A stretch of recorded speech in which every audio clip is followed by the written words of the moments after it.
Renungan Pagi, Agama yang Bersinar oleh Ellen G. White, 19 Agustus 2023. Mari kita berdoa. Tuhan Allah Bapa kami yang bertahta dalam kerajaan surga, Bapa yang penuh kasih, yang kami sembah melalui anak-Mu Tuhan kami Yesus Kristus. Kami datang kepadamu, kami bersyukur berterima kasih Bapa untuk nafas kehidupan, untuk kesehatan, untuk hari Sabat, dan hari yang baru yang Kau berikan bagi kami. Pagi ini kami akan belajar dari nasihat firman-Mu.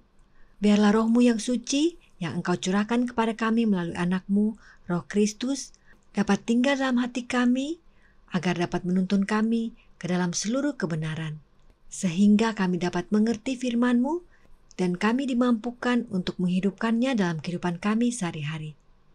Kami mau serahkan seluruh kehidupan kami ke dalam tangan-Mu sepanjang hari ini. Terima kasih Bapa, Engkau sudah mendengar dan menjawab doa kami. Ampuni kami dari salah dan dosa kami. Dalam nama Yesus, kami sudah berdoa dan mengucap syukur kepadamu. Amin. Renungan hari ini akan dibacakan oleh Ibu Gladys Torondek. Kepada Ibu Gladys, kami persilahkan. Baik, Shalom, selamat pagi.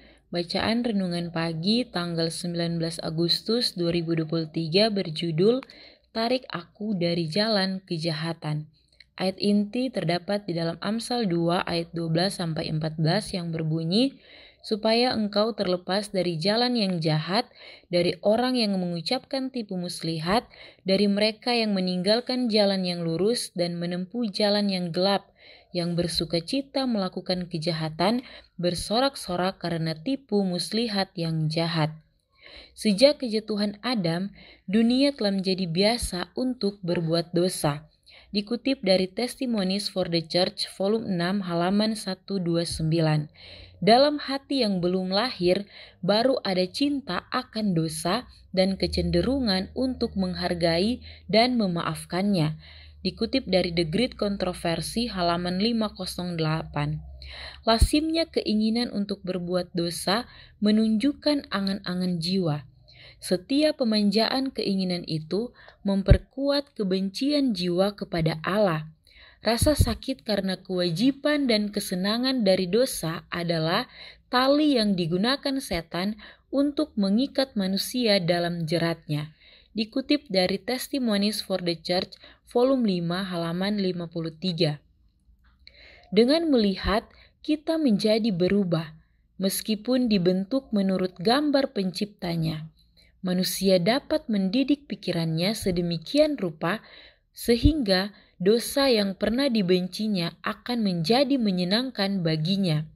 Saat dia berhenti berjaga dan berdoa, dia berhenti menjaga benteng hati dan terlibat dalam dosa dan kejahatan. Pikiran direndahkan dan tidak mungkin mengangkatnya dari kebusukan, sementara ia dididik untuk memperbudak kekuatan moral dan intelektual dan membuat mereka tunduk pada nafsu yang lebih kasar.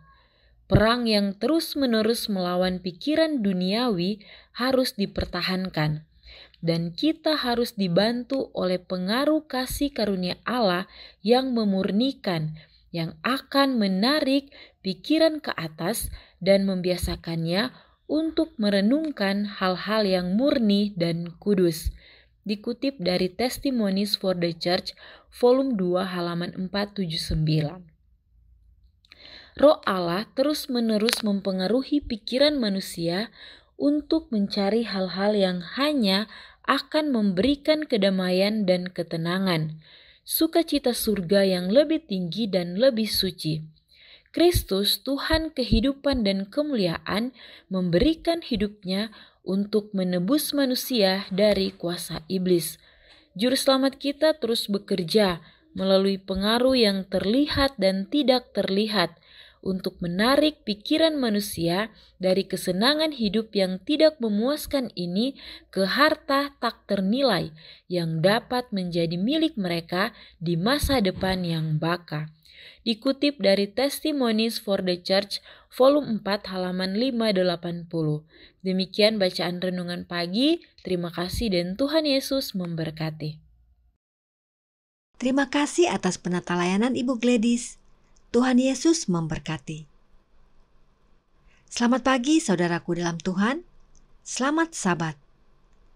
Renungan hari ini berkata, sejak kejatuhan Adam, dunia telah menjadi biasa untuk berbuat dosa. Namun penting kita ketahui bahwa meski kecenderungan manusia adalah berbuat dosa, tetapi kubu yang baik dan benar tetap ada, yaitu kubu Yesus. Pilihan kita adalah apakah kita bersama Yesus atau tidak. Dan Roh Nubuat berkata, semua yang tidak memutuskan untuk menjadi pengikut Kristus adalah hamba setan.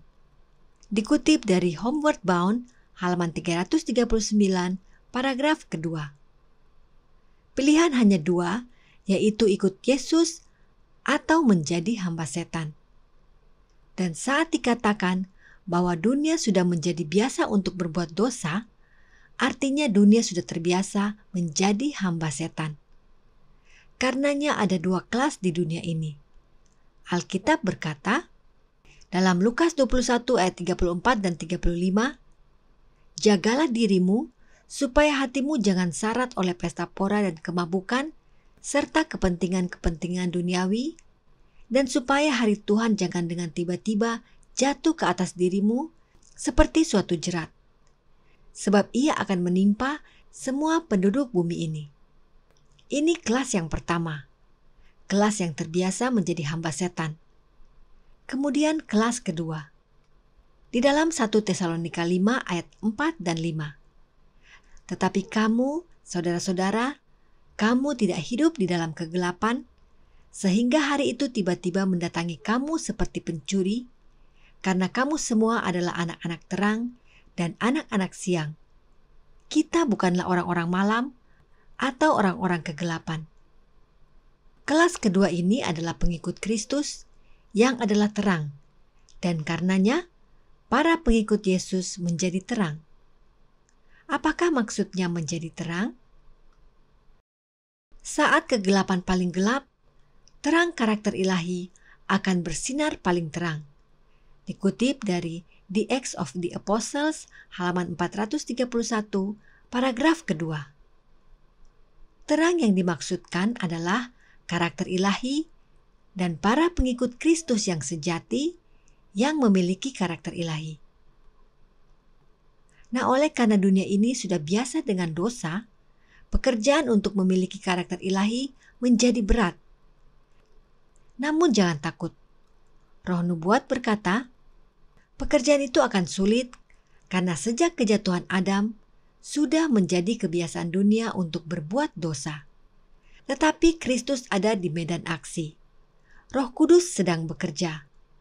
Agen-agen ilahi bersatu dengan manusia dalam membentuk kembali karakter menurut pola yang sempurna, dan manusia harus mengerjakan apa yang di dalamnya Allah bekerja.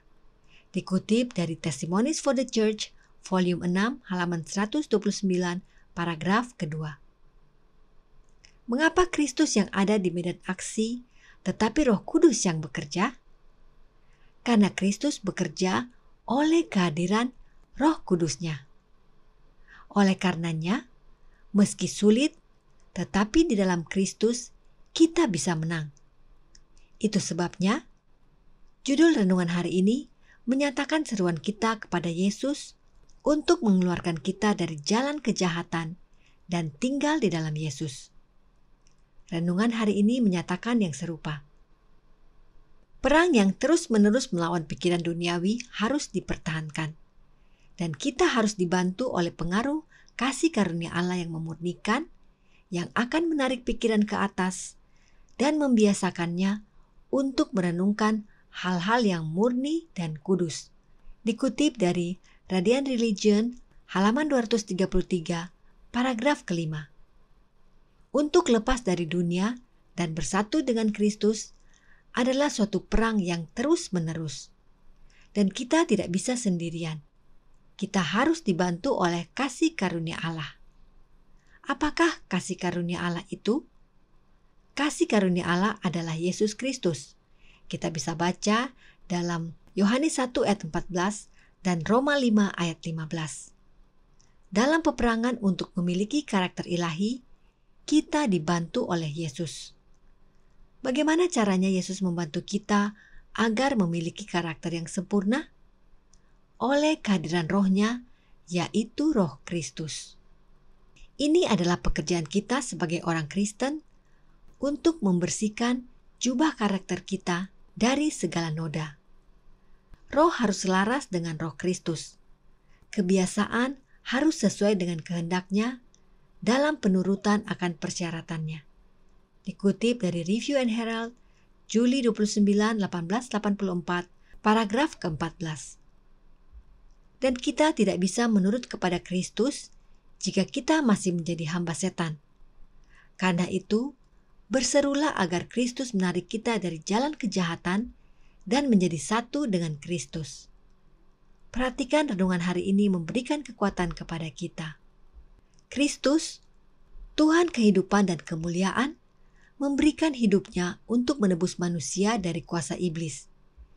Juru selamat kita terus bekerja melalui pengaruh yang terlihat dan tidak terlihat untuk menarik pikiran manusia dari kesenangan hidup yang tidak memuaskan ini ke harta tak ternilai yang dapat menjadi milik mereka di masa depan yang baka. Dikutip dari Radiant Religion, halaman 233, paragraf ke-6. Inilah caranya Yesus menarik kita dari jalan kejahatan, yaitu dengan memberikan hidupnya agar setan dikalahkan. Dan Yesus terus bekerja melalui pengaruh yang terlihat seperti para hambanya dan pengaruh yang tidak terlihat, yaitu Roh-Nya. Dan bila karakter kita sudah menjadi serupa dengan karakter Kristus, itulah jubah kebenaran Kristus bagi kita yang melayakkan kita menerima kehidupan kekal.